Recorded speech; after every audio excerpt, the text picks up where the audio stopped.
राधे राधे। आप सभी का राधे कृपा चरण में स्वागत है। आज हम चर्चा करेंगे कि ठाकुर के वृक्ष पर चरण चिन्ह क्यों हैं और किसके हैं।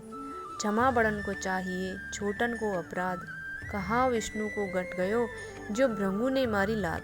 भागवत में कथा आती है कि सरस्वती की नदी के तट पर दुनिया के सभी ऋषि मुनि एकत्रित हुए और यज्ञ करने लगे। तब यज्ञ का फल किसे प्राप्त होगा, यह प्रश्न उठा। तब ऋषियों ने कहा कि जो त्रिदेव में श्रेष्ठ होगा उसे ही इस यज्ञ का फल प्राप्त होगा। तब फिर प्रश्न हुआ कि त्रिदेवों की परीक्षा लेगा कौन। तब ऋषियों ने भृंगु ऋषि से कहा, वो तैयार हो गए।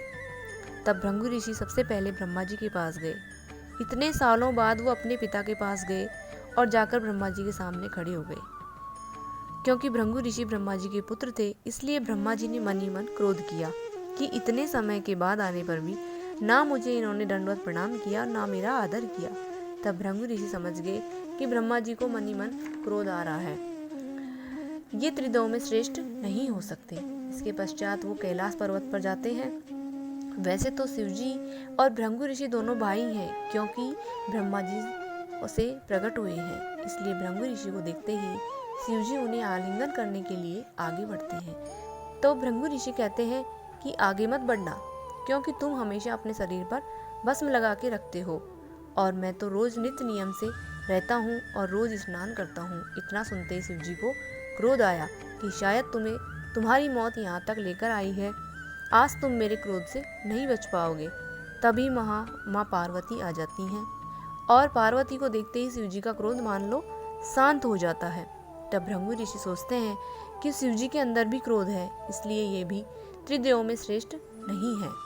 तब फिर वो अंततः भगवान विष्णु के पास जाते हैं। भागवत में सुखदेव जी की कथा सुनाते हैं कि जब भृंगु ऋषि वैकुंठ में गए तब भगवान विष्णु सोए हुए थे और लक्ष्मी जी उनके चरण दबा रही थी। भृंगु ऋषि ने ब्रह्मा जी का मन से, शिव जी का वाणी से, और अब उनका क्रोध इतना बढ़ गया कि उन्होंने भगवान विष्णु जो कि निंद्रा में थे उनकी छाती पर जोर से अपने पैर का प्रहार किया और डांटने लगे कि आप हमेशा सोते ही रहते हो। तब लक्ष्मी जी को क्रोध आया, परंतु भगवान ने लक्ष्मी जी को इशारा करके शांत किया और स्वयं ऋषि के चरणों में बैठ गए और कहने लगे, हे ऋषिवर, मेरी पाषाण पत्थर जैसी छाती से कहीं आपके कोमल चरणों को चोट तो नहीं आई? आप मुझे क्षमा कीजिए। जब अखिल ब्रह्मांड नायक ने ऐसे वचन किए तब भृंगु ऋषि की आंखों से अश्रु बहने लगे। तब प्रभु बोले कि हे ऋषिवर, जो आपने मेरे हृदय पर लात मारी है, ये चरण मेरी छाती पर हमेशा चिन्हित रखूंगा। तभी से प्रभु के विग्रह पर और प्रभु के बाल रूप पर भी भृंगु ऋषि के चरण चिन्ह आज भी दिखाई देते हैं। मेरी आज की वीडियो में इतना ही। राधे राधे।